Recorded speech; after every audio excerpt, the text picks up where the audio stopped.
So who we have today is Dr. Victoria Edelman and Dr. Mike Paddock and Coach Henry Edelman. And yes, these two are married.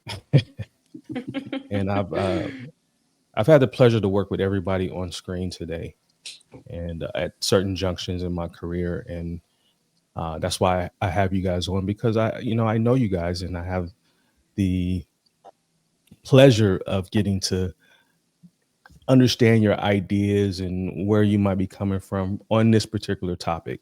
So hopefully everybody's had a chance to kind of read my study. What's going to happen is I'm going to use a particular case study, hypothetical, based off of this particular research paper that I wrote. We've all probably have experienced this particular scenario at some point in our career, if not personally or with some athletes. So the purpose of this discussion is just kind of get your ideas, keep it real. Let's go informal, because we all have real life experience in the field. So from that standpoint, let's use our field experience and let's back it by some evidence-based information, and we'll go from there. Yep. That sound like a plan? That sounds great. Mm-hmm. Good. So again, thank you guys for coming on a Sunday in the middle of the afternoon. I know that can be a little bit challenging. This is very challenging, getting everybody on the same page. But what I would like to do is have each one of you introduce yourself, briefly talk about your experience and why you chose to operate in this particular field, is ever evolving, highly competitive as a profession, and why you're choosing to continue to operate at this level. And we'll start with Victoria. Sounds good. So like you mentioned, I'm Dr. Victoria Edelman. Started my education in psychology. Kind of always knew that the human mind was super fascinating to me. I think the reasons behind our decisions are really fascinating. The reasons behind our behaviors are really fascinating. So I got my undergraduate degree in psychology.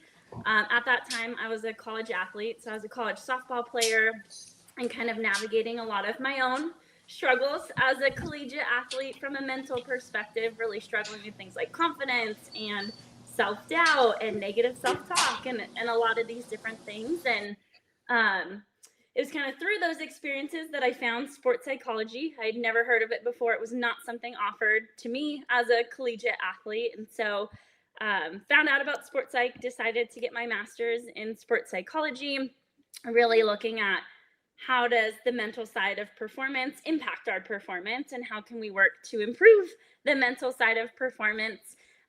Got my master's in that and decided to continue to pursue school, because if I could be a professional student, I would. So I pursued my PhD in sports psychology and motor behavior. So again, kind of looking at that mental side of performance. How do we achieve optimal performance through psychological skills? And then motor behavior was a really cool added component, because I got to learn a lot more about how can we create effective movers. And that really helped me in working with coaches, right? How do we provide effective feedback, and what does that look like?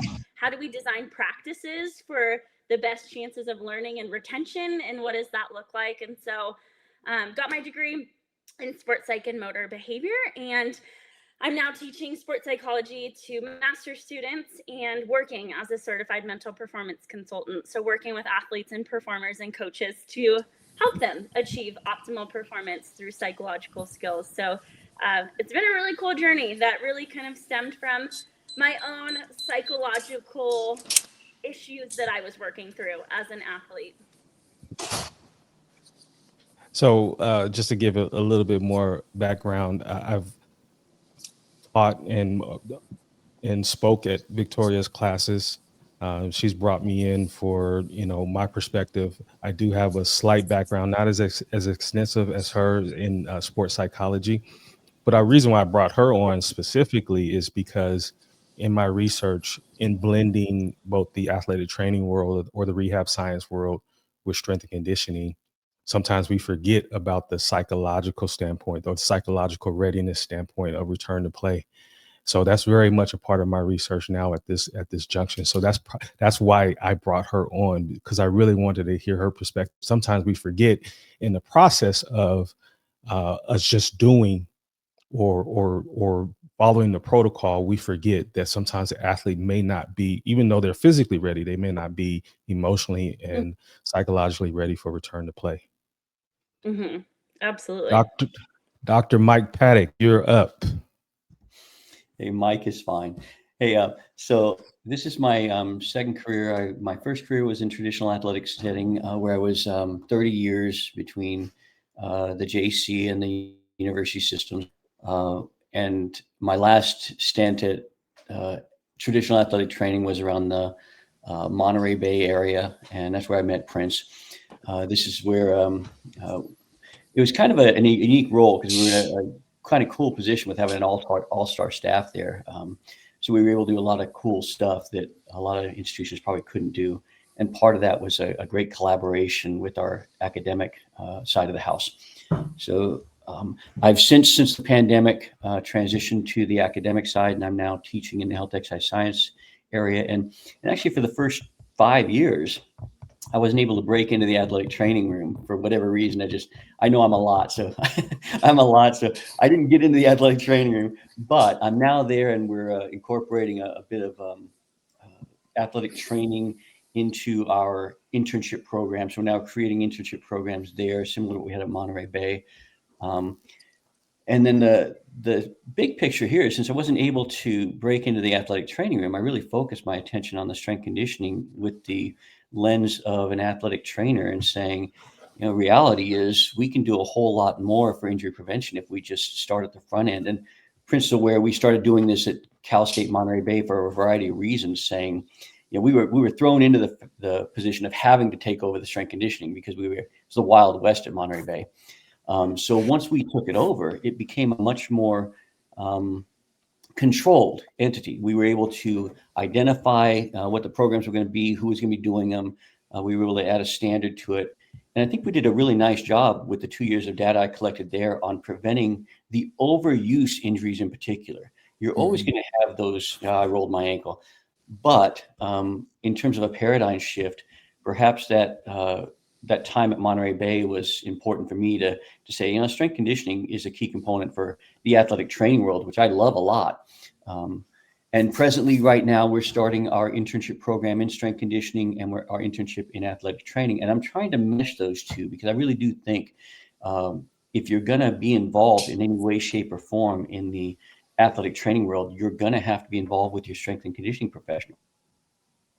So in terms of my background, I do carry the CSCS. I do carry the ATC. I am a licensed physical therapy assistant in California. I'm a sport nutritional specialist, and I have a background in personal training. And I'm getting ready to sit, because we're getting ready to be accredited by them, I'm getting ready to sit the NCSF strength and conditioning coach, or strength and conditioning specialist, the SCS, I believe they call it. Yeah. So anyway, it's been a cool ride for me, and being in the academic side and having to do research, it really is an interesting world to transition from my traditional background, where there was no time, to now it's freaking time. Yeah, I'm trying to get there, Mike. So my background with Mike is, as he stated, we were at Cal State Monterey Bay, and there was no foundation at the time with anything, athletic training, strength and conditioning, and we were, grassroots with building programs and systems. And this is the little known fact, and I don't even think I told Mike this, but he's the one who actually started me on this journey of finishing up my doctorate and closing the loop. He's very, pivotal in that role for me at this point. I didn't think that it's something that I wanted to do, and the more as I've matured and I've done some of the things I wanted to do in athletic training, and working very closely with the strength coaches that, over the last 6 years, I started to see some trends, and I wanted to fill that gap in that gray area, especially in the return to play process. So that being said, we're going to have Henry speak on who he is and why he chose and is choosing to operate in this very dynamic field.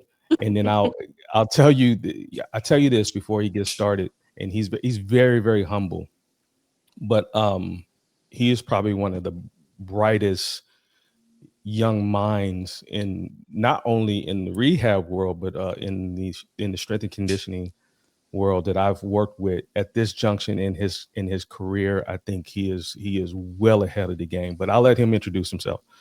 Hey, don't do all that, bro. Don't do all that now.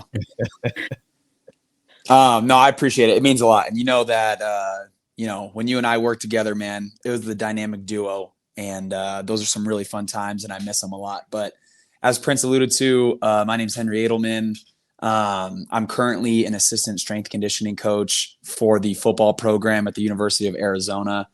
Prior stops for me have been junior college out in North Dakota called Dakota College at Botno. Then I transitioned as an intern to Fresno State. As my internship evolved into a graduate assistant position, I was able to earn my master's degree there in education. From there, I transitioned to the University of Tennessee and worked as a part-time strength conditioning coach for their football program as well. I was able to then transform that into the head strength and conditioning role over at a Division III school in Knoxville, Tennessee called Maryville College. From Maryville College, I was able to join up with Prince over at Cal Poly San Luis Obispo, leading the charge for strength conditioning for their football program, as well as other organizations and teams at that institution. And that led me to my current role here at the University of Arizona. I hold a bachelor's in exercise science. That was at Willamette University over in Salem, Oregon. I was a Division III football player. That's where I met my wife, Victoria. And she was a softball athlete. She was a total stud. She's humble too, and she'll never admit that. She thinks that she had performance anxiety and all those things, but I watched her do some really badass things when she was playing. So don't let her fool you. That said, my background is very much in football, and it's kind of where my heart and my passion are. This entire journey has kind of led into the role that I'm at currently. I would like to be, eventually the head strength conditioning coach at a Power 4 conference for this role. But that all said, the other teams that I've worked with along this journey, the degrees and people and coaches that I've picked up and met along this way, it's been a very humbling and, like you said earlier, Prince, dynamic experience. And I'm just very grateful to continue on this journey and to get a chance like this to be able to talk with other like-minded and bright, driven people. And thank you for always putting us together, Prince, in these cool platforms, whether it's a TED Talk or, other podcasts that Dr. Edelman and I have featured on. So it's a really cool thing, man. I appreciate it. Of course, man. I love each and every one of you guys on the screen. We all have something in common, and the one thing that is in common is we are like-minded, and we are all moving in the same direction, and we all want to do the best by our student athletes. Yep. And sometimes that's missed in the process of in our profession. That's missed just because there's high expectations. There's a lot of moving parts, and people aren't trying to necessarily not do the right thing, but they're also moving so fast that they forget that there's still a human aspect to what we do. So, and the people that are on this screen are very much into the human aspect as well as the high performance aspect. So that being said, we have two athletic trainers, myself and Mike, but we're also dual certified as strength conditioning professionals. And then we have the one strength and conditioning professional and a sports psychologist. And so you're going to hear a bunch of perspectives. And from this, I'm just a moderator, and I'm just going to keep the conversation going. But I really want to hear from you more so than hearing from me. But together, we're going to come together and collaborate. And eventually, I will have this condensed down into a paper and possibly get this published at some point. So enjoy the process. Let's have fun. Yep. And one of the things that come to mind right now is and Henry just said this, he emailed me the other day and he's like, Prince, you're a strength coach at heart. Yeah, I probably am. But I'm not just a strength coach. I am an athletic trainer. I do like the healing aspects of the return to play process. But my roots, I started in fitness. I live in the weight room. Most people, if you know me, you see me, I'm quite the unit. I competed in bodybuilding. I fought professionally in sport karate. I played collegiate football. Strength conditioning is very much a part of my DNA. And so I understand strength and conditioning probably equally as much as I do the rehab path. And I studied the healing arts, but I know that there is that gray area in the strength conditioning aspect of things that sometimes is overlooked in the rehab process. So I'm going to bridge that gap between the space between the clinic and the field. And then also where confidence really kind of plays a part in that return to play process as well. So let's keep it simple. Let's find the sweet spot where, we can speak about the seamless return to high performance. What I'll do is I'll use a simple case study. And what you guys are going to do is, give drills, give the loads, any cues, any parameters, any plans or strategies in which we can move forward with this dialogue. Okay. So the case study is, we have a 20-year-old female athlete. She's a soccer winger. So she just had an ACL surgery using the autograft, the patella tendon surgery, but she also has a lateral meniscus repair. So she didn't have it trimmed or clipped. She had a repair. So she's gone through the formal rehab as such, which would constitutes probably physical therapy or some level of rehab with the trainers. Her range of motion and strength is looking good in the clinic, but she's hesitating to cut left at speed. So in real time, she's having trouble cutting speed to the left. So the goal is to have her completely returned by week 24. And so we want her functioning at a really low risk, but at a higher level of confidence. So day 1, week 12, we're handing over to the strength and conditioning professionals. What would you do day 1? Anybody can lead off. So the first thing, is, in my experience, data and numbers can drive intent and confidence, right?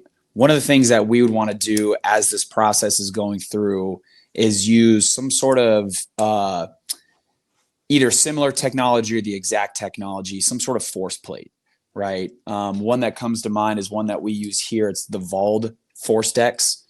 And being able to do a simple counter movement jump, show the athletes jump strategy as they take off, right? Being able to show that eccentric duration get faster and faster as they get healthier and stronger, as they load into their jump, drive out of their jump, see the actual jump height, of course, increasing over time, right? Showing the increased athleticism and strength and power output.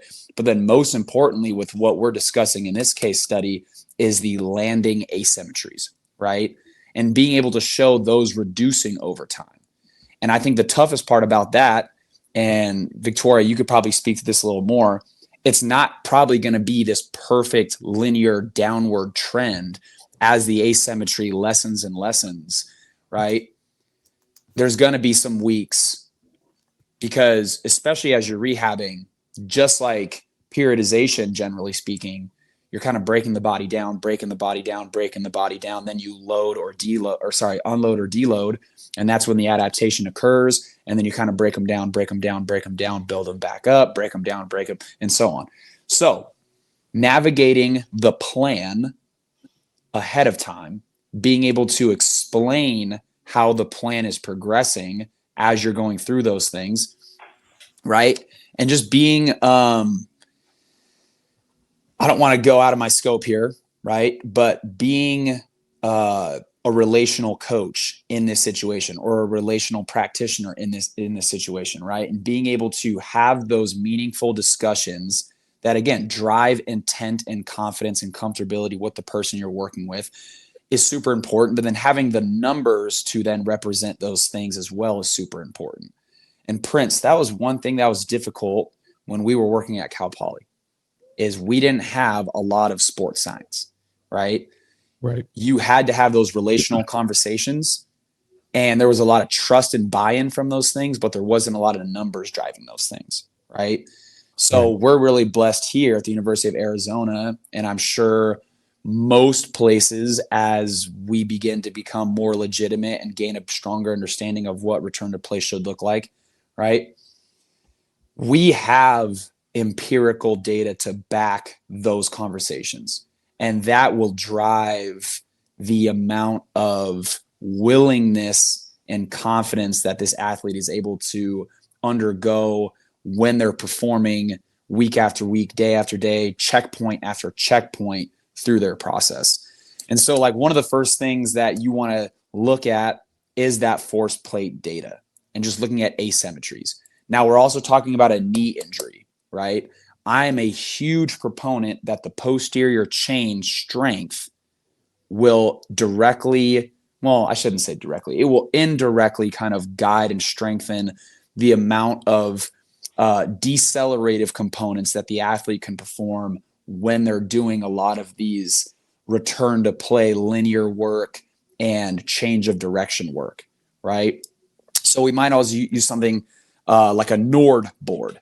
For those that don't know what a Nord board is, it's an there's different settings to it, but generally speaking, it's an eccentric hamstring lean, trying to remain in the neutral position, straight line from shoulders down to the knees as they perform that Nordic lean, trying to lower themselves as slowly as they can. Their heels are hooked in to these hooks in the back of the machine, and they're driving their heels upward into that machine. Similar to the Nord board, we're going to see asymmetries between the right and left hamstring strength as we're doing those things. And as that asymmetry lessens and lessens throughout the process, as the newtons of force that they're able to produce into the hooks increases more and more throughout the weeks of their progression of rehabilitation and return to play, that is going to be another driving force that you can then say to your athlete, this 20-year-old soccer winger, hey, I understand that you have reservations and that you are hesitant about doing this thing, but all the numbers that we are putting in front of you show that you are capable. This can happen, and then it's up to you to have the systematic methodological approach of linear into lateral, being able to drive that movement efficiency, drive those movement patterns, and then kind of build that confidence with the backing of the numbers and the real-time execution of the drills that you would do maybe during their practice, or maybe just during a separate appointments that you and that athlete have. But yeah, first thing, those two tests on the sports science, Nord board to look at posterior strengthening and asymmetry, jump height and eccentric load, eccentric duration, and then asymmetry upon landing on the force plates. In my opinion, those two things would drive the most linear path to this rehab process. And again, just allows you to have numbers behind conversations, and that's really important. Anything to add there, Mike? A lot. Great stuff, actually. And I'm listening going, I like that. Let me backfill a little, if I may. Yeah, of course. So one of the things I would look at on this, and I'll share with you a little information we had at Monterey Bay through Dr. Joe Morrissey, was incorporating the idea that mental stress is the biggest predictor of injuries, according to some of the research she would share with me. And we tended to agree with that after doing some research on what our athletes were coming into the training room with. So we did a study at Monterey Bay in the academic side of the house where they had all of our athletes fill out a perceived stress survey. And we found even before school started, 20% of our athletes were already in need of some help. And when we found that, we got some great buy-in by our health center and our sports psychologist, Dr. Joe Morrissey there, who would come in and see our athletes and intervene with whatever it may be, strategies, referrals, whatever it may be, so that you're addressing those issues right out of the gate, because otherwise you were waiting multiple weeks, if not months, before any staff came on that could help. And if we're looking at this as a predictor of injury, then that psychological component would put you in a stressful situation, which now, okay, I like to cluster my things. History of injury. We all know that's a predisposing athletes to more injury. So I have a history of injury. I've got athletes who are already stressed. Now I have an athlete, in this case, that's already injured. So there's a lot of variables there that are going to be in play. The thing I see, and this is one where I'm trying to battle right now as I transition from athletic training to strength conditioning, more focused. I'm saying I see a continuum where perfectly normal athlete to, okay, I get him back on the field. What we don't have in terms of the communication between athletic training and strength conditioning is a baseline. I don't know what the movement analysis was, so I can identify movement issues that may be predisposing them to more musculoskeletal injuries. So if I don't have a baseline, what am I using to get them back to? And we always have our parameters for, okay, they get bench press, or they get squat, or they get vertical. That's great, but what were the movements like? So starting movement analyses would be a really cool thing if we're collaborating between strength conditioning and athletic training. And there are several. I'm not going to, honk for any of them, but I prefer the Gray Cook FMS system. But there are certainly Gary Gray and Jared, I can't think of it, Yazer or something like that, who's got the dynamic movement systems. There's several you could choose from, but that would be a really cool thing to have that baseline data, so we could then, as you progress to identifying your objective numbers, which I freaking love objective stuff. If you can get a number that do this power and I have this range of motion, that's going to give the athlete a ton of psychological confidence in getting back to sport. And the other one would be I like the Y balance testing. I never incorporated it before, and I had, but the Y balance gives me a really good estimation of dynamic components of balance, which would be helpful if I'm looking for numbers and objective data and symmetry. To me, that would be really nice. And finally, what would be really cool in a collaboration between the two is saying, when does strength conditioning get them, and when does athletic training get them? What does strength conditioning parameters say? They're ready for you. And even though they're not all out of the athletic training room, a continuum should exist between PT. Okay, now they're still doing a little PT, but now I'm doing athletic training. I should progress them out of PT to athletic training.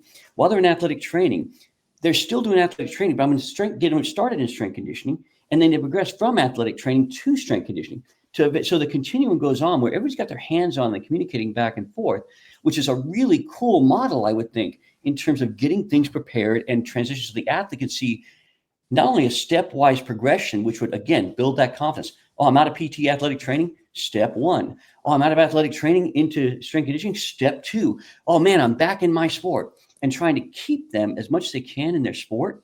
So now they're not alienated and isolated from their other athletes that are, keeping them basically whole. So, sorry, I get excited about that. That's good stuff. That's awesome. It's awesome. Victoria, so from that contextual standpoint, I mean, there was a lot said there. Yes. Yeah. In a short amount of time. That's a lot of coffee right there. So I'm going to ask you to bear with me because I wrote down, so I'm taking notes on like little Post-its in front of me and trying to keep my thoughts as organized as I can. I think it's really interesting to approach this from a psychological perspective because in some ways it is a lot more subjective, right? The psychological experience. It's a lot harder to put numbers on things like a person's confidence. We have scales that we can use to measure like confidence in your return to play or readiness in terms of your return to play.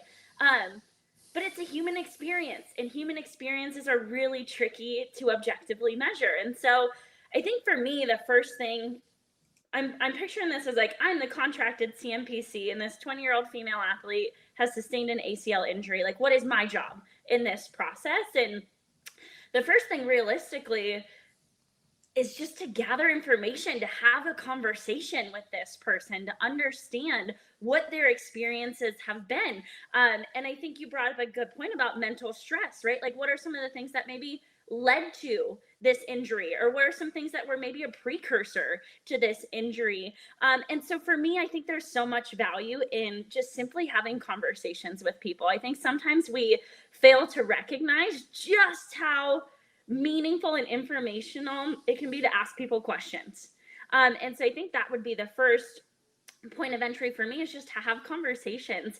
And I really kind of honed in on the point where you said she's physically good in the clinic, but there's still some fear about cutting to the left, right? And so me as a CMPC, I kind of like instantly jumped on that. I'm like, okay, that's really interesting, right? That we kind of have either a potential fear of re-injury or a potential fear that that body part's not as strong as it once was. So for me, that's what I'd want to know more about, is like, where's that fear coming from? Where's that fear stemming from? And then how can we maybe mediate some of those fears that are happening? But I also think validation is equally important in those fears, right? When we're talking about ACL injuries, and you guys would know the numbers probably way better than I know the numbers. But once you sustain an ACL injury, your likelihood of sustaining another one increases, right? And so that fear is valid. That fear of like, what if it happens again? What if I go out there, do the same move that caused it, and it happens again? And so part of that is providing validation. Like, your feelings are real, your fears are real, right? They're rooted in real things. And how do we kind of navigate and manage those? After those conversations, because ideally, like, right, I'd love to come in here and say, like, blueprint, this is what I would do with this case study. But the reality is it's going to be dependent on those conversations, and what we determine are those fears, and what we determine are kind of those things that are holding them back a little bit. But I think for me, with the limited information that we have from the case study, I think the biggest thing would probably be visualization. I'm a huge proponent of visualization. I think it's such an impactful tool. There's some really interesting research studies, and essentially what they've come to determine is that, like, mental practice is better than no practice at all. Physical practice is better than no practice at all, right? What we know, but mental and physical practice combined is the best thing that we can do for performance. And so when we're looking specifically at injured athletes, that sometimes that physical practice component isn't there, right? They can't physically practice, or they can't physically do those things because there's some sort of physical limitation. And so how are we using visualization to allow them to still practice those skills, to allow them to still work through those skills in a pain-free environment, right? Because you're just visualizing, so you're not actually doing anything with your physical body. And so we're allowing that kind of a pain-free environment. And I think specifically with that, like, fear to cut to the left, visualization can be something that can really help minimize those fears, right? If we help her visualize her successfully doing that thing, so her successfully cutting to the left, that thing that she's really fearful of, that can help to minimize some of those fears, those trepidations about that thing. And so I'm a huge proponent of how can we implement visualization, especially because I think it's, one, free, which is amazing, right? When we're talking about injury recovery, injury rehabilitation, it's incredibly accessible, which is also amazing. And it really doesn't take a lot of time. And so I think specifically like college setting, just because given Henry's profession, we spend a lot of our time in college settings, they're already pretty limited on time. And so how can we find something that's going to be easy for them to implement within that really busy schedule that they already have? And again, I'm sorry if I'm all over the place, but my head's in like a million directions. I think Henry, about transparency, incredibly important. We look a lot in the research about like what things impact an athlete's confidence in the recovery process, what things impact an athlete's confidence in the rehabilitation process. And one of those things is the confidence that the athletic training staff or that the strength staff has in their ability to recover and rehabilitate.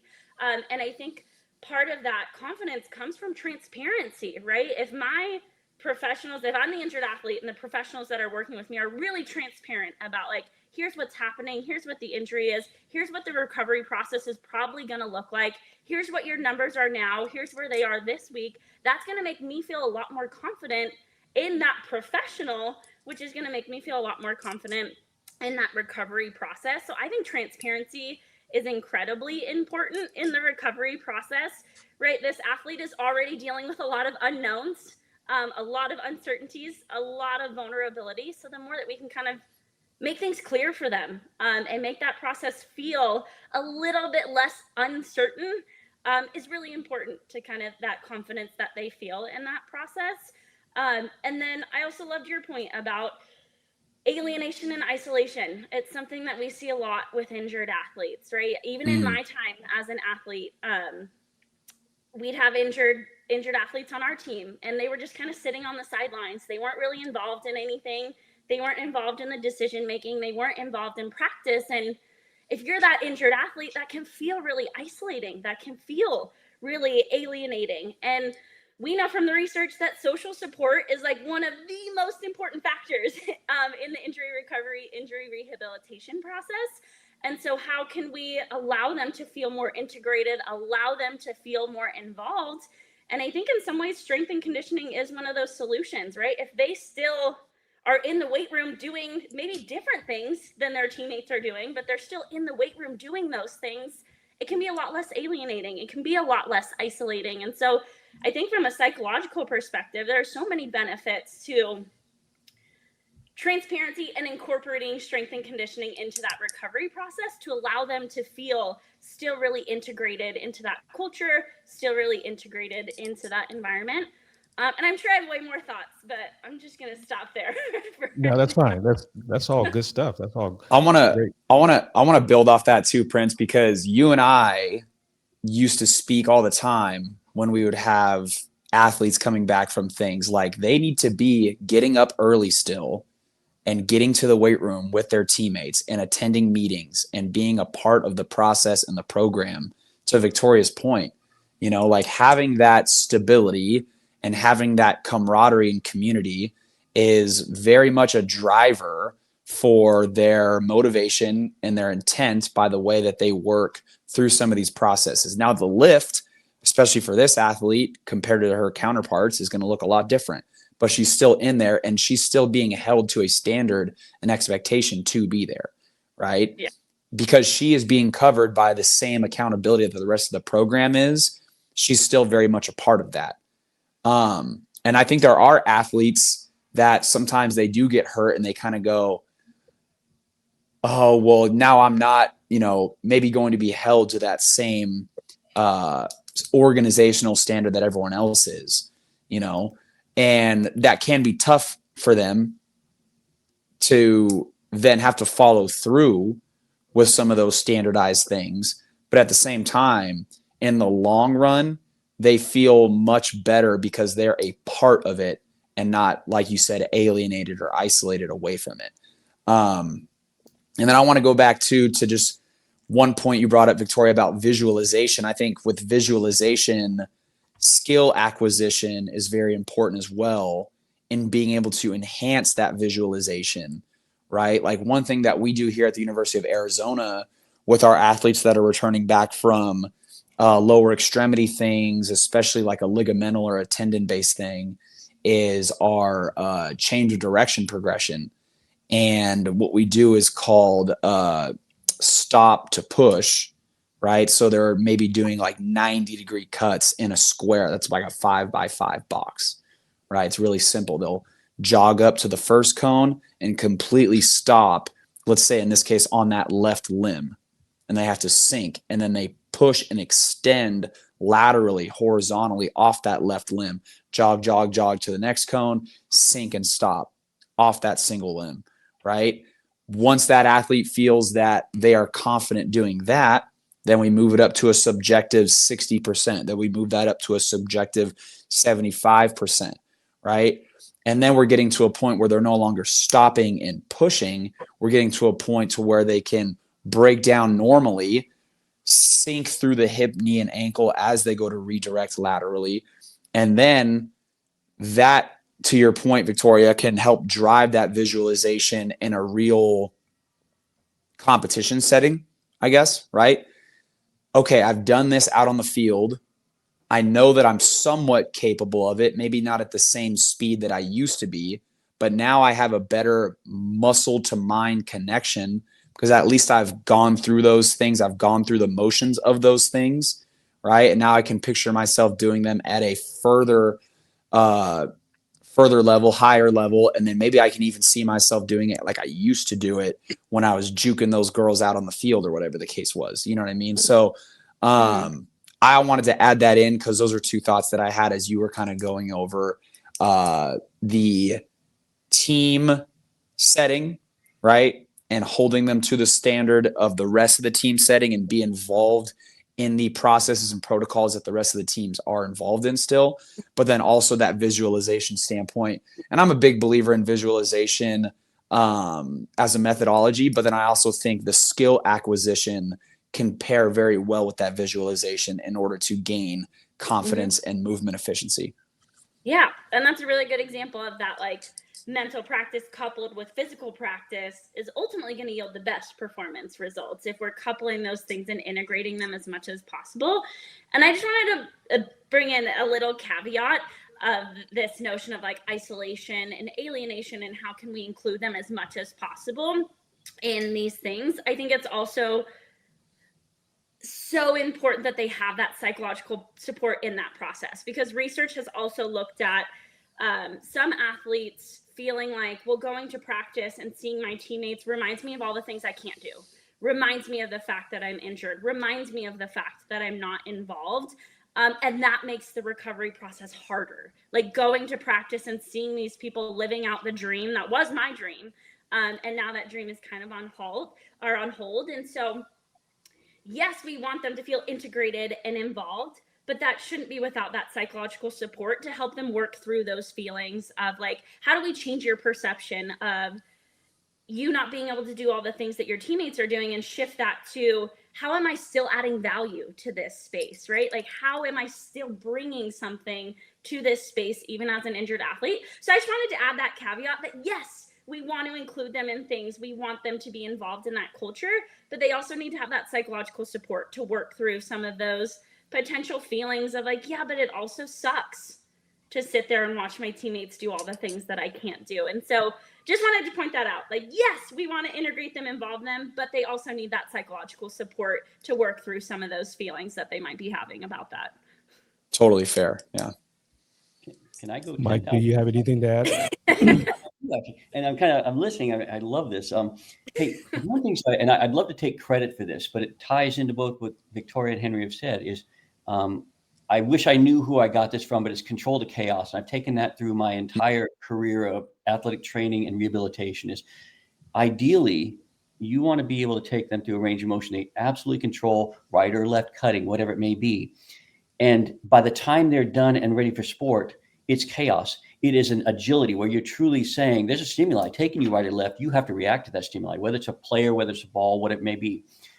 And it goes in line with those planes of rehabilitation where I always think if I'm rehabbing somebody and if strength and conditioning coach and athletic trainer are on the same page saying, I want to work sagittal plane first.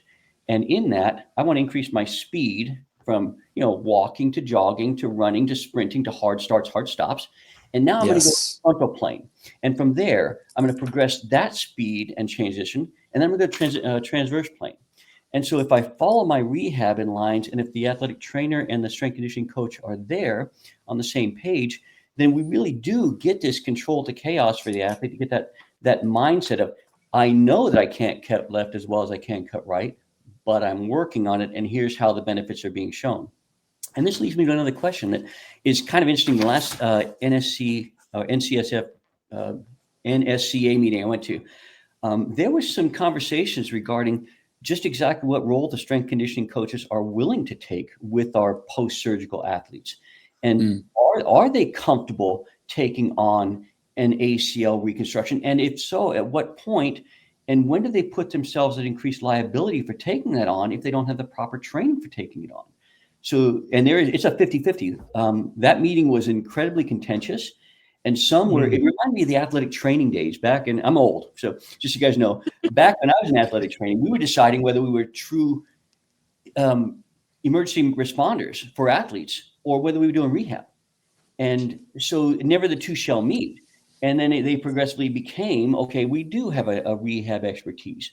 I feel like strength conditioning is at this pivotal time right now where the determination is being made at a higher level as what is our role? We're seeing more and more of these post-surgical rehabilitations. And I believe that's why they're going the path of what the NATA did 50 years ago or 25 years ago and saying, okay, let's get accredited. Across the board now in 2029, you have to come from an accredited institution that teaches NSCA content in order to become certified as a strength conditioning specialist. And American College of Sports Medicine is doing kind of the same thing with the NCSF on their sports coaching specialist, strength coaching specialist.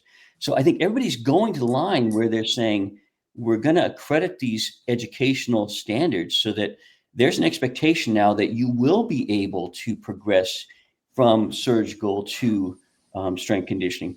But at what pace and at what level is always going to be the conversation, I think, to be had. But anyway, I just thought the psychological component would be we're seeing the athletes because we're going control the chaos. We're working in planes.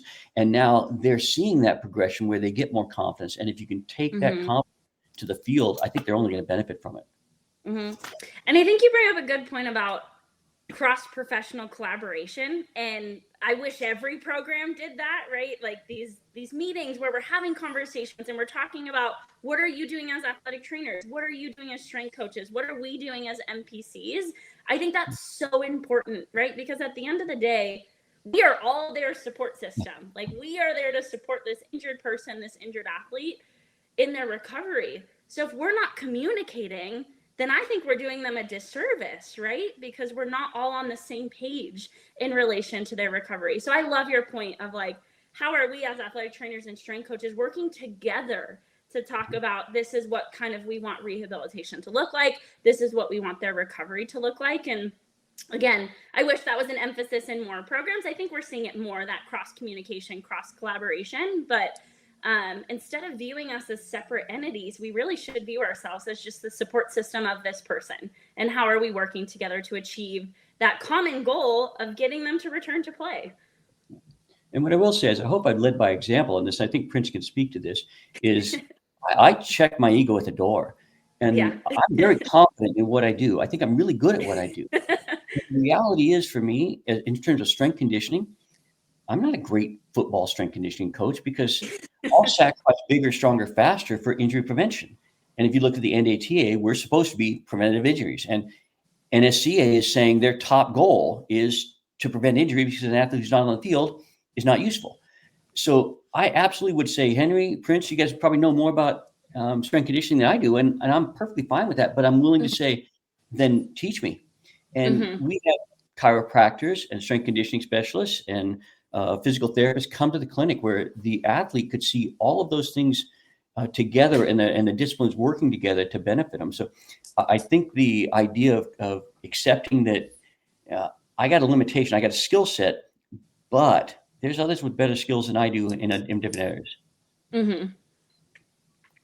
So we've had me and Henry, we over our course of working together, we had a lot of injuries just because we had a really young team for a number of years. And so they weren't physically just ready to perform at the level that they needed to perform as Division I athletes.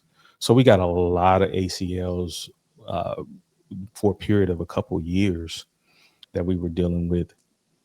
And so me and Henry, we actually sat down quite often and talked about a number of things that you guys are talking about today, and that cross collaboration.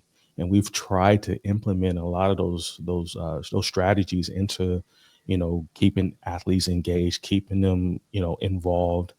But what I found across the board is, it is getting better. To Victoria's point, it is getting better.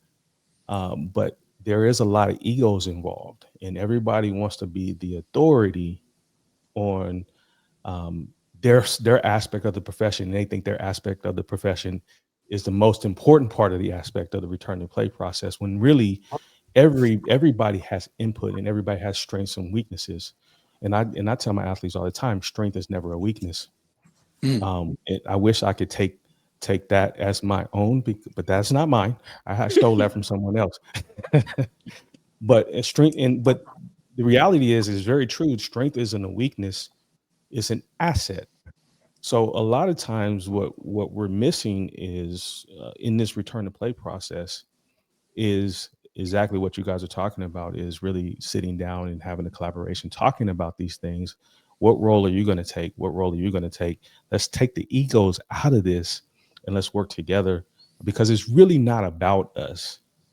And I hate to say it, especially in our professions, we like to make it about us, just because we are all very highly educated. We all feel like we've done what we've done in our professions, but it's really not about us. It's really about the student athlete and getting them, or any athlete for that matter, and getting them back to doing what they do best. One of the cool things we did, Prince, a couple of years back at Southern Oregon here is I had a couple softball players that were really interested in injury prevention for their team. So we came up with a project for research where they did the FMS and the Y balance testing, and they identified on their team limitations, or where people scored ones, where they could do the motion of the FMS, but they needed an intervention. And anything that scored a 1, and Henry, I'd be interested in your thought process on this, but anybody that scored a 1, they then said it was rotatory instability, which shocked me actually for softball players. And they had the single leg step over test, the step over hurdle test. They incorporated that, and with the Y balance test, they incorporated balance in the posterior lateral as well as the anterior reach. So they incorporated intervention strategies within their dynamic warm-up, which to me closed the loop. You've identified as a team, it wasn't everybody, but as a team, the vast majority had those instabilities or inabilities to move in a proper movement pattern. And then when they got to the point of incorporating them in their dynamic warm-up, which took no extra time, it was just a few extra movements, and they took some other things out, it felt like they were doing something to create a muscle memory that the athletes would have on a regular basis. So they're now creating a movement pattern that's proper and correct for them. And I would say that as athletic trainers, I'm responsible for this. We get athletes going too soon is the reality. I mean, and we're changing motor patterns. If we're changing motor patterns, are we putting them in a position where we are creating an athlete who doesn't want to cut left because they're a little afraid of it, or are guarding a little differently? And if we can't address that motor pattern back to a baseline normal, are we doing them a service or not? So I think incorporating a pre-test, and B, having some sort of way for strength conditioning to be at the front end of prevention, whether that's with whatever testing you like for your team, vertical, bench press, whatever you like, squats, or if it incorporates something more useful, a box drill, or the tuck jump test, whatever it may be. I think there's be some really cool ways to incorporate strength conditioning in a more proactive way to help the athletic trainer do their job more effectively. Yeah, absolutely. I mean, what we used to do along those lines, Doc, was weakness work. So the weakness work always came at the end of the lift, and it was just kind of targeting those smaller intrinsic groups that allowed for increased movement efficiency and stability. And a lot of those things were based off of kind of a pseudo FMS, and then there was some other kind of protocols that myself, Prince, and the rest of the athletic training staff deemed important. And our sport coaches would collaborate on some of those things as well, generally. And, here at the University of Arizona, we call our staff meetings the HPT, the high performance team. The high performance team consists of the athletic training staff, strength conditioning staff, nutrition staff, and our sports psychology staff as well. So, I think as we get into some of these higher profile organizations, a lot of the things that we're talking about with the organizational collaboration of the entire performance team is becoming a little more common. That being said, you'd like to see it practiced, across the board at every institution that does harbor athletes. So now to Mike's point, I do think that sometimes we're pushing, and I'm just going to push the envelope a little bit. I think from our mindset, because we are talking about high performance, and I'll use football as the example in this, just for the sake of what I'm talking about right now, is you have a 10-week or 11-week season, and so it's such a short season, and you're looking to have as many athletes back as possible. And so a lot of times what we're faced with those decisions is somebody's 80% might be better than someone's 100%. So we're having to make decisions in the moment in real time to push the envelope, push the high performance, still kind of missing that there's a human behind that, but we're yet still having to have those conversations like, hey, can you do this or can you not do this? And if they're on the bubble, how can we get them over the hump, so to speak, into that high performance realm? So to that point, I want to allude to Victoria on this. How do you foster enough trust to be able to have them switch gears when they might be we need them to be on the same page as we are? Yeah, this is such a tricky conversation. And so I teach psychology of injury. I used to teach it to undergraduate students. I teach it to master's students now. And one of the things that we talk about, like first week, it's our foundational concept before we even talk about anything psych of injury related, is the culture of sport. And we specifically talk about the culture of sport within North American culture. So we're really looking at kind of sports within the United States and the culture that we've created around sports in the United States, and how sports have really traditionally been rooted in notions of masculinity, and how does that impact injury experiences, right? We see within cultures of sport that there oftentimes is a pressure to play through injury or return and play through injury, and that is the culture of sport. Like if we look across the board, we see that in North American culture, like this pressure to feel like the team should come first, right? It's like a we before me mindset within sporting cultures. And so it gets really tricky when now we're talking about, you are working with a human being, right? And they're having to make an in the moment decision about, is the success of my team potentially worth like long-term effects of this injury? Like if I go back, is that going to lead to long-term impacts with my ankle injury, or long-term impacts with my wrist injury, my hip injury, whatever the case may be? But I think for me, the foundation is like true open communication. There are so many coaches that claim to have open communication, right? Anyone can come talk to me about anything that they want to. But then you do that and you're dismissed, or you're ridiculed, or whatever the case may be, right? For speaking those things that are really important to you. And so I think it's about fostering an environment where an athlete feels like they truly can speak for themselves in that environment, where they truly can have some autonomy and some choice and some control. And I think the more that we foster that culture and that environment, the more that they would be willing to be transparent in that moment about like, hey, Prince, I get that my 80% is better than someone else's 100, but here's what I'm afraid of. And then now you get to have a conversation with them about the things that they're maybe afraid of about going back in. And so for me, it's like, are we providing an environment where they actually feel like they can voice the things that they're going through? Or are we providing an environment where we're giving them a performative sense of choice, right? We're saying you have the choice to go in or stay out. But the underlying meaning is, if you don't go back in, you're failing your team, you're failing us, you're failing this sport. And so, yeah, for me, it's like, how are we cultivating an environment where they actually feel like they can voice the things that they're going through? And then you are better equipped as the professional to help them work through those things. If you don't know what they're going through, you can't help them work through those things. And so I know it seems so simple, right? It's like an elementary concept. How do we increase effective communication and cultivate a culture where they feel empowered to speak up for themselves? But it's something I think we miss a lot in sporting culture, because there is kind of this underlying expectation of like, I'm giving you a choice, but it's not really a choice, right? There's an expectation of what your answer is to this question. And that can be really hard for a 17, 18, 19, 20-year-old who in that moment, sport is everything to them, right? Like when I was a college athlete, I was a college athlete. That was my identity. I was a college athlete. And so like my answer probably would have been like, yeah, put me back in, right? This is what's so important to me right now.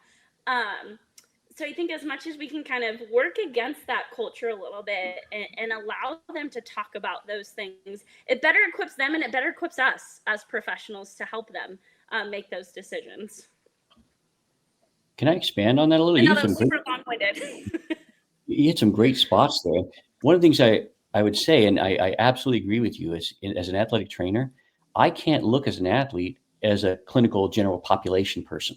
Athletes are different. And if we don't accept that as clinicians doing the evaluations and return to play decision making, we're not doing them a service. So that's a fantastic point. And if you look at that, and we know that, and sometimes our responsibility is to save them from themselves or protect them from themselves, everything should be on a risk to benefit continuum. And communication in those lines from the strength conditioning coach, sports psychologist, athletic trainer, chiropractor, PT, whoever that may be, I think is really key. And if you at 80% are better than the person behind you at 100%, and we're making a return to play decision, there's got to be certain objective guidelines. And I think by and large, most people would suggest those guidelines are full strength, full range of motion, full function, pain-free is a little bit of a wild card. And I'm going to throw in there, ready to play. The athlete is ready to play. And if you're missing any of those, you better be able to explain why you're playing that athlete. And if you can't, then I think you're going to be, again, not doing the athlete a service, and worst case scenario, liable for issues that may arise from an injury. So I think all of those things are really interesting to me. And then as we can look at athletes as a whole, as just a unique population that are sometimes a danger to themselves, and have that sports psychologist there to assist in that process moving forward. Because again, it's an area where I'll listen to an athlete, but man, you're just wasting your time. I think I got an answer for you. I'll listen. Someone else with more skills in that area needs to help. Yeah, and I think it's interesting too, like you bring up this point of psychological readiness, and Prince, I know this is a part of kind of your study design, is this notion of psychological readiness, and like, are we psychologically ready to return to play? And I think when we say, and correct me if I'm wrong, but I think when we say like your 80% is better than this person's 100%, we're talking about physicalness, right? We're talking about like your physical being at 80% is better than this person's 100% physical being.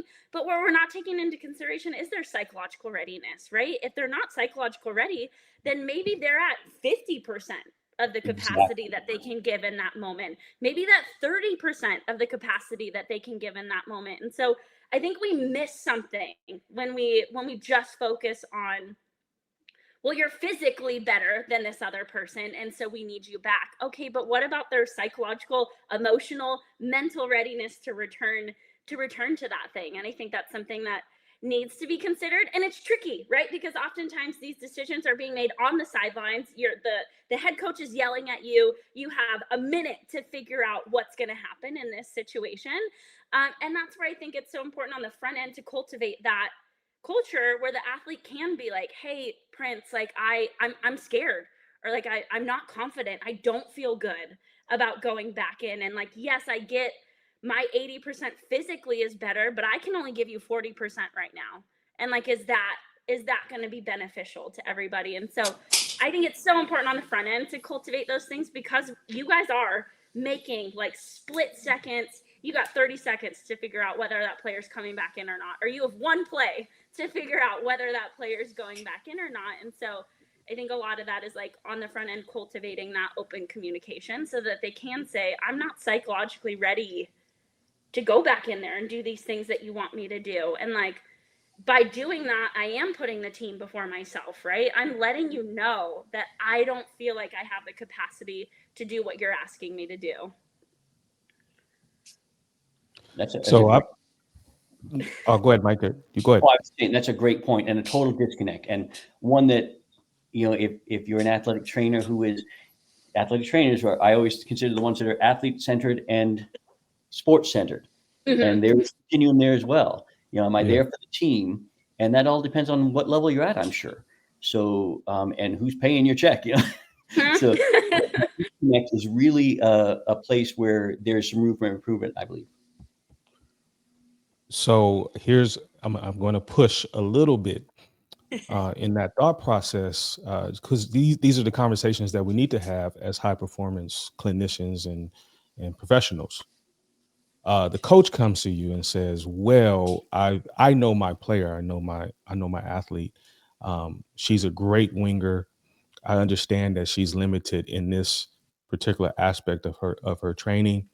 Um, can we move a little bit faster? Can we progress her a little bit more? Can we use her in other situations that will allow her to be productive?" Now, this is an extreme case. Most times, you know, you can articulate, no, we can't do that, or yes, we can do that. But if it's a hard no, usually a coach will stand down. But what if you get those situations where you're coming up against a coach and that 80% is better than the 100%? And now you're trying to not only talk the coach down, you're also trying to talk the player down if they feel like they could. Yeah, I'll dive in Henry, because or Mike, because you guys work with coaches on a regular basis, so I know you know exactly what I'm talking about from that standpoint.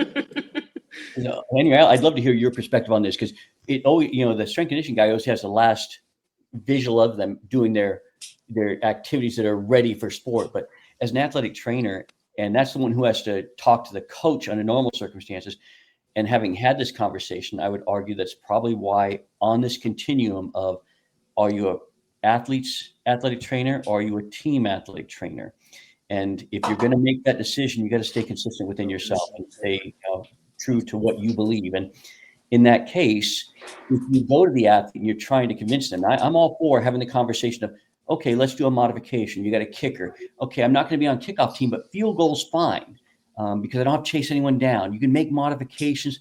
I'm all for having the conversations. I'm not into saying no on everything just to say no.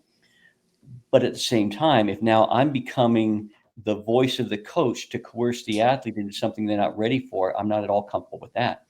So I will never make it to the next level, nor would I want to, because I don't think I'm ready to give up my trust I've developed with the athlete to sometimes protect them from themselves. Sometimes, and Prince, we've experienced this with our coaching staff at Monterey Bay. Sometimes you got to protect them from the coach. So when we get to that point, you draw your line. Where's the continuum? Who do you work for? Who you're there to really be loyal to?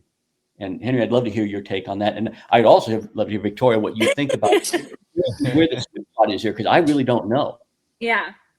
When you lack numbers to back the athlete's progress, that conversation when the coach comes up to you, and this was a constant thing, Prince, that you and I kind of dealt with at Cal Poly, because there wasn't really a way to measure the progress. You know, a lot of it was subjective, a lot of it was psychological, a lot of it was kind of constantly checking in with the athlete daily, hourly during the session or during the practice, whatever the time is that you were working with them. And then being able to report those things back to the staff and to the head coach or their position coach and kind of just say, hey, here's where they believe they're at currently, right? Right. If you're asking if we can speed this thing up, I'm letting you know that they have reported XYZ that is feasible or it is not possible. Now, when you have numbers, you know, Dr. Mike, you were talking about getting the athlete back to their baseline 100% on a lot of the metrics that we track, and that being a good indicator that they're ready or at least close to ready, right? Yeah. When you have numbers to show the coach, hey, they are still lacking and not back to 80% of their max velocity, deceleration ability, eccentric duration on the force plate.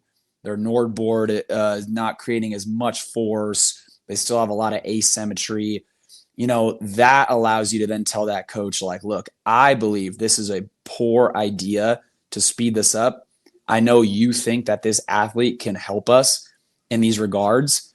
I know we're in a tight spot. I know you're on the hot seat, which means I'm on the hot seat. But at the same time, wins and losses and our jobs, like, it does sometimes come after the well-being and readiness of the athlete, which is a really hard spot to be in. But that being said, the sports science, I keep referring back to that, and I've been really fortunate to have those things backing my conversations with athletes and with coaches since being here at the University of Arizona. But I really think that is going to help gauge the way in which you have those discussions in showing preparedness and readiness. Are the numbers close to their baseline, along with the psychological evaluation, and kind of just those day-to-day conversations that you're having with the athlete. So I think as far as talking to the coaches, Prince, the numbers can really help you talk them off the ledge, or can kind of help the argument and the athlete's preparedness. I love that objective component of it. And the idea of strength conditioning numbers, athletic training numbers. I may have the numbers for their triple hop test. I may have the numbers for the push pull drill. You have the numbers for it. And I think the numbers, if you can't be objective, if you're saying they look good or they feel good, that means squat to me. I want to know why you're saying that. And Right. And a lot of times when we've got to go to the team physician and advocate for, or sometimes even against letting them play, having that objective data. I love when you started right out with that, saying you've got numbers. That's one of those areas where numbers are going to dictate the decisions. Yeah. Mm-hmm. And that's how it should be, Until I don't feel ready. Right. And that's always a thing too. And it kind of goes back, Victoria, you were talking about, we've all been discussing like having transparency and conversation, and sometimes difficult conversations with people, and shit.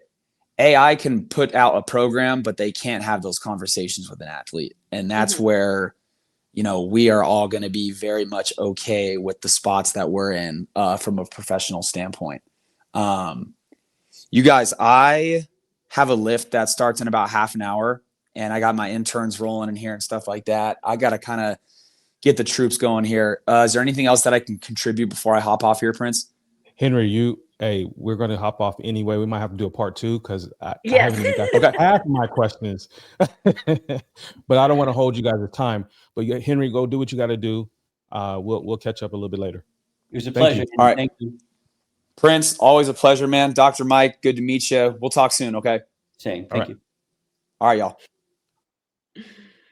So in continuation to that, what Henry is talking about, what I found, and I've had to balance this throughout my career, and I've gotten better at this maturity wise, having these conversations.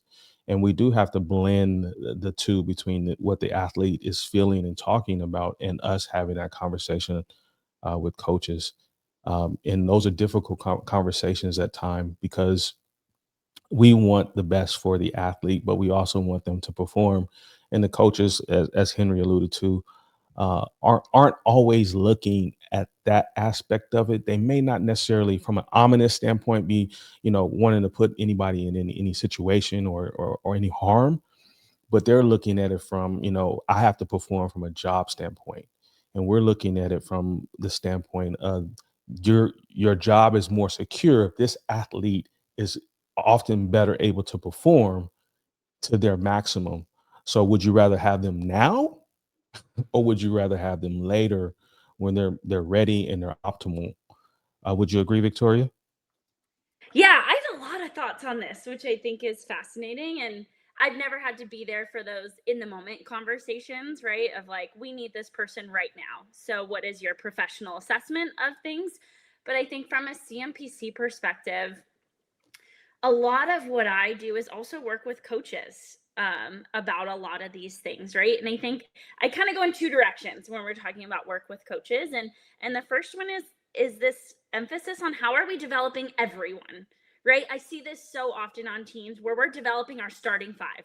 We're developing our whatever, starting seven, whatever the case may be. And those are the people we're pouring our energy into, right? But the reality of the situation is every person on your bench is one injury away from being your starter. And so how are you developing every single person on your team so that everyone's 100% is 100%, right? So that everyone's prepared to optimally perform. And so I think that's the first piece for me is like, how are we ensuring that we're developing everyone? Because the reality is this is a team and some of them are seniors. You're not going to have them next year. How are we developing the person that's going to come up and play behind them? And I think that's an area that's sometimes missing in coaching. And it's an easy trap to fall into, right? Like, well, of course I'm going to pour my energy into the people that are playing, right? But again, how are we setting up these other people to also be ready to optimally perform in those situations that they may need to? So kind of shifting the coaching approach to that. But then also a lot of my work is working with coaches and recognizing that they're performers too, right? Like they are dealing with expectations, they are dealing with pressure, they are dealing with anxiety, they're dealing with all of these psychological things that athletes are also dealing with. And in some cases, it's the pressure that they're experiencing that leads to that pressure to feel like the athlete needs to come back, right? Like I know I'm being watched and my job is on the line, so I need you back as quick as possible. And so a lot of the work is also helping coaches navigate that pressure, those expectations, that anxiety, and giving them psychological tools to be able to navigate their own experiences that then they can effectively approach like athletes in these situations where they may be injured and that looming pressure doesn't feel as large as it can sometimes feel. And so I think a lot of it for me is like kind of a top-down approach. Like, how am I working with coaches to essentially ensure that we're creating that culture that doesn't put an athlete or an athletic trainer or strength coach in a position where they're potentially compromising, right, the health of the athlete, or they're potentially compromising the long-term consequences to this athlete. And so yeah, I have a lot of thoughts, and a lot of it revolves around like, how are we working with coaches to kind of even minimize that situation happening in the first place? And Victoria, it's funny because having had this conversation multiple times throughout my career, and Prince was responsible for or was assisting me in a lot of these processes at Monterey Bay, because it was probably the most difficult coaching staff I'd ever been associated with. Yeah. But I became really empathetic to the coaching staff at one point in time. We became at Monterey Bay a place where people just went to a place where when I say people, coaches were hired and fired because of wins and losses.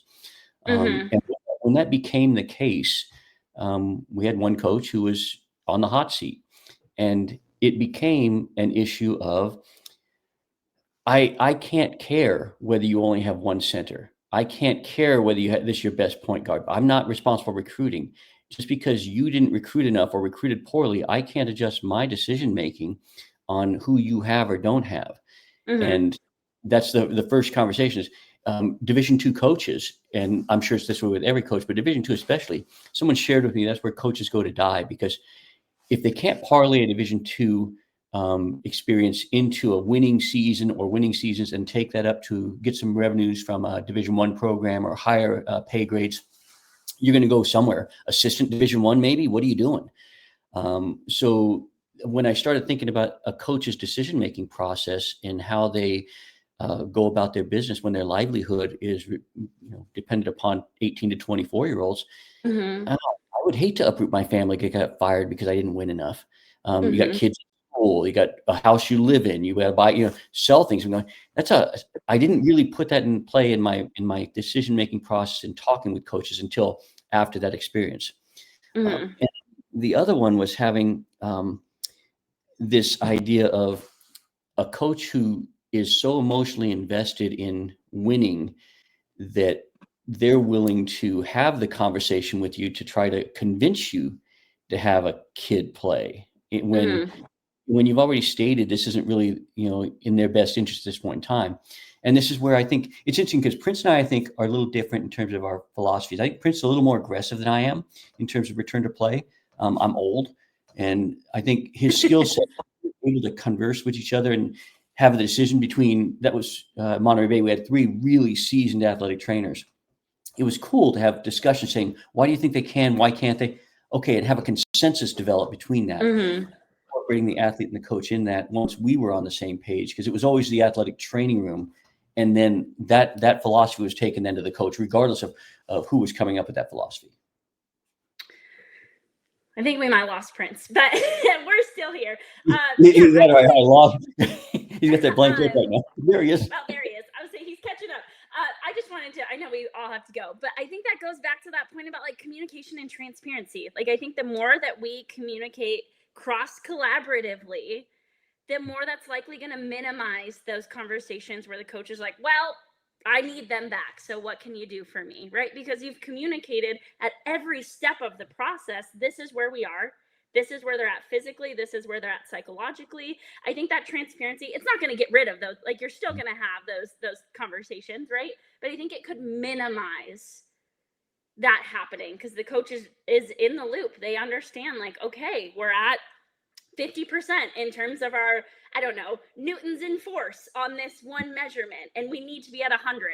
That means we're not even halfway there yet. And so I think communication is a small piece of that could potentially minimize some of those conversations. Well, I think the technology is going to kick us off here real soon. This was so great, though. Yeah, no, it's done. It held up very well. We've gone an hour and 20 minutes. What I like about this conversation, we're probably going to have to do a part 2 because it all really does. It's going to tie back into the case study for sure. But this is very much in line with the psychological part of my research. So I like the direction that it's went, and I like the collaboration here. I love the ideas, and these are all the conversations that we really need to have when it comes to the return to play process.